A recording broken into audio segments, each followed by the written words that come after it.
Channel friends. ಇವತ್ತು ನಾನು ಹಿರಳೆಕಾಯ್ದು ಚಿತ್ರಾನ್ನ ಮಾಡೋಣ ಅಂದ್ಕೊಂಡಿದ್ದೀನಿ. ಈ ಚಿತ್ರಾನ್ನ ಈ ಪಿತ್ತ ಇರೋರ್ಗಾಗಿರ್ಬೋದು, ಅವಾಗವಾಗ ಸ್ವಲ್ಪ ಟ್ರಾವೆಲ್ ಮಾಡಿದಾಗ ವಾಮಿಟ್ ಬರುತ್ತಲ್ಲ, ಆ ರೀತಿ ಆಗಿರ್ಬೋದು, ಎಲ್ಲದಕ್ಕೂ ತುಂಬ ಒಳ್ಳೆಯದು. ಇದು ಒಂದು ಹೆಲ್ತಿ ರೆಸಿಪಿ ಅಂತಲೇ ಹೇಳ್ಬೋದು.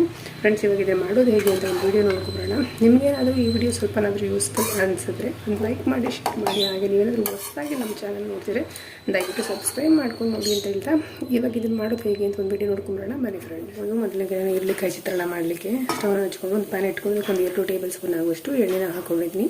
ಹಾಗೆ ನಾನು ಇನ್ನೊಂದು ಕಡೆ ಒಂದು ಗ್ಲಾಸ್ 1/4 kg ಅಕ್ಕಿಗೆ 1 ಟೇಬಲ್ ಸ್ಪೂನ್ ಅಷ್ಟು ಎಣ್ಣೆನ ಹಾಕಿಬಿಟ್ಟು ರೈಸ್ ಕೂಡ ಇಟ್ಕೊಂಡಿದ್ದೀನಿ. ಒಂದು ಕಡೆ ರೈಸ್ ಹಾಕ್ತಾಯಿದೆ. ಇವಾಗ ಒಗ್ಗರಣೆ ಹಾಕೊಳ್ಳೋಣ. ಈಗ ಎಣ್ಣೆ ಬಿಸಿಯಾಗಿದೆ.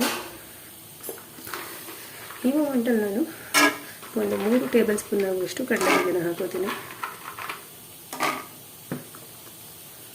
ಕಡಲೆಬೀಜನ ಚೆನ್ನಾಗಿ ಹುರ್ಕೊಳ್ಳೋಣ. ನಿಮಗೇನಾದರೂ ಕಡಲೆಬೀಜ ಒಗ್ಗರಣೆ ಇರಲಿ ಅಂದರೆ ಹಾಗೆ ಬಿಡಿ. ಇಲ್ಲ ಸ್ವಲ್ಪ ನಮಗೆ ಮೆತ್ತಿಗಿರಬೇಕಂದ್ರೆ ಒಗ್ಗರಣೆನ ಬಿಡಬೇಕಾಗುತ್ತೆ. ಇಲ್ಲ ನಮಗೆ ಸ್ವಲ್ಪ ಕ್ರಿಸ್ಪಿಯಾಗಿರಬೇಕು ಅಂದರೆ ಏನಿದೆ ಕಡಲೆಬೀಜನ ಹುರ್ಕೊಂಡು ಒಂದು ಪ್ಲೇಟ್ಗೆ ತೆಗೆದಿಟ್ಕೊಳ್ಳೋಣ. ಇವಾಗ ನಾನೇನು ಮಾಡ್ತೀನಿ, ಕಡಲೆಬೀಜನ ಹುರ್ಕೊಂಡು ಒಂದು ಪ್ಲೇಟ್ಗೆ ತೆಗೆದಿಟ್ಕೊತೀನಿ. ಇದು ಸ್ವಲ್ಪ ಕಲರ್ ಚೇಂಜ್ ಆಗೋವರೆಗೆ ಇದನ್ನು ಹುರ್ಕೊಳ್ಳೋದು. ಕಡಲೆಬೀಜ ಎಲ್ಲ ಫ್ರೈ ಆಗಿದೆ. ಇದೆಲ್ಲ ಏನು ಮಾಡ್ತೀನಿ, ಒಂದು ಪ್ಲೇಟ್ಗೆ ತೆಗೆದಿಟ್ಕೊಂಡಿರ್ತೀನಿ.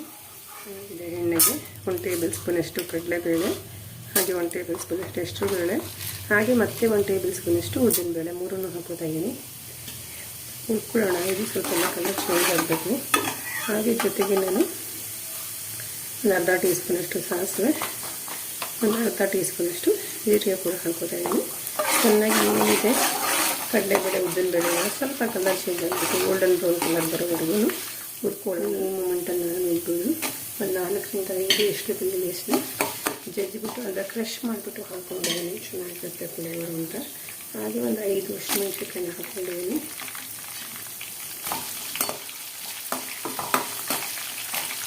ಇದು ಫ್ರೈ ಮಾಡ್ಕೊಳ್ಳೋಣ.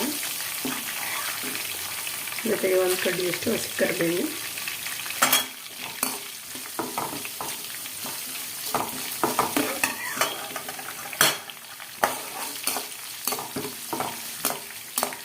ಇದ್ರ ಜೊತೆಗೆ ಒಂದು 4 ಈರುಳ್ಳಿನ ಕಟ್ ಮಾಡಿ ಹಾಕ್ತಾ ಇದ್ದೀನಿ. ಈರುಳ್ಳಿ ಎಲ್ಲ ಕಂಪ್ಲೀಟಾಗಿ ಕಲರ್ ಎಲ್ಲ ಚೇಂಜ್ ಆಗಬೇಕು ಅಂತೇನಿಲ್ಲ, ಒಂದು ಅರ್ಧ ಕಲರ್ ಚೇಂಜ್ ಆದರೆ ಸಾಕು. ಇವಾಗ ಇದನ್ನು ಚೆನ್ನಾಗಿ ಫ್ರೈ ಇದನ್ನು ನೋಡ್ಬೋದು. ಆಲ್ಮೋಸ್ಟ್ ಎಷ್ಟು ಫ್ರೈ ಆದರೆ ಸಾಕು, ತುಂಬ ಏನು ಕಲರ್ ಚೇಂಜ್ ಆಗೋದಲ್ಲ, ಏನು ಬೇಡ. ಈ ಮೊಮೆಂಟಲ್ಲಿ ನಾನು ಒಂದು 1 ಟೀ ಸ್ಪೂನ್ ಅಷ್ಟು ಅರಿಶಿಣವನ್ನು ಆ್ಯಡ್ ಮಾಡ್ಕೊತಾ ಇದ್ದೀನಿ. ಹಾಗೆ ಜೊತೆಗೆ ರುಚಿಗೆ ತಕ್ಕಷ್ಟು ಉಪ್ಪನ್ನ ಹಾಕೋತಾ ಇದ್ದೀನಿ. ನಾನು ಅನ್ನಕ್ಕೆ ಆಲ್ರೆಡಿ ಉಪ್ಪನ್ನ ಹಾಕಿರೋದ್ರಿಂದ ಕ್ರಿಸ್ಪಿಯಾಗಿ ಒಗ್ಗರಣೆಗೆ ಎಷ್ಟು ಬೇಕೋ ಅಷ್ಟು ಮಾತ್ರ ಹಾಕೋತಾ ಇದ್ದೀನಿ.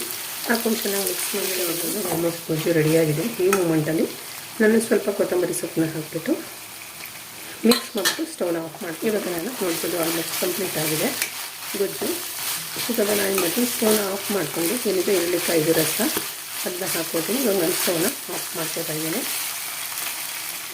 ನಾನು ತಗೊಂಡಿರುವಂಥ ಕ್ವಾಂಟಿಟಿಗೆ ನನಗೆ ಅರ್ಧ ಹಿರಳೆಕಾಯಿ ಸಾಕಾಗುತ್ತೆ. ನೋಡ್ಕೊಳ್ಳಿ, ಸ್ವಲ್ಪ ಹಣ್ಣಾಗಿರೋದನ್ನ ತೊಗೊಂಡ್ರೆ ಏನಾಗುತ್ತೆ, ಜಾಸ್ತಿ ರಸ ಇರುತ್ತೆ.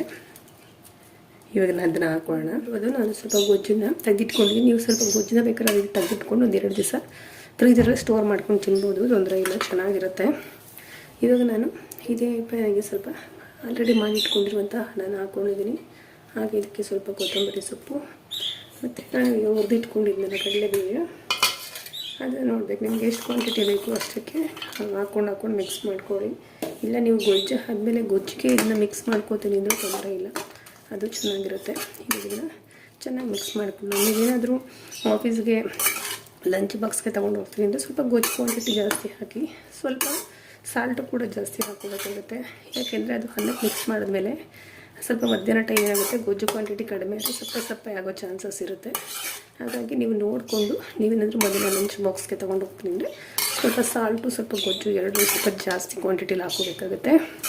ಇವಾಗ ನೋಡ್ಬೋದು ನಾನು ರೈಸ್ನ ಮಿಕ್ಸ್ ಮಾಡ್ಕೊಂಡಿದ್ದೀನಿ. ನಾನು ಇದು ಮೊದಲು ಲಂಚ್ ಬಾಕ್ಸ್ಗೆ ಹಾಕೋದ್ರಿಂದ ಸ್ವಲ್ಪ ನಾನು ಗೊಜ್ಜಿನ ಕ್ವಾಂಟಿಟಿನ ಜಾಸ್ತಿನೇ ಹಾಕ್ಕೊಂಡಿದ್ದೀನಿ. ಇವಾಗ ನೀವು ನೋಡ್ಬೋದು ಹಿರಳೆಕಾಯ್ದು ಚಿತ್ರಾನ್ನ ರೆಡಿಯಾಗಿದೆ. ಇನ್ನು ಒಂದು ಸರ್ವಿಂಗ್ ಬೌಲ್ಗೆ ಸರ್ವ್ ಮಾಡ್ತೀನಿ. ಫ್ರೆಂಡ್ಸ್, ಇವಾಗ ನೀವು ನೋಡಿದ್ರಲ್ಲ ಹಿರಳೆಕಾಯಿ ಚಿತ್ರಾನ್ನ ಮಾಡೋದು ಹೇಗೆ ಅಂತ. ನಿಮಗೇನಾದರೂ ವಿಡಿಯೋ ಇಷ್ಟ ಆದರೆ ನಮ್ಮ ಚಾನಲ್ ಸಬ್ಸ್ಕ್ರೈಬ್ ಮಾಡ್ಕೊಳ್ಳಿ. ಹಾಗೆ ವಿಡಿಯೋ ನೋಡಿದ್ದಕ್ಕೆ ಧನ್ಯವಾದ.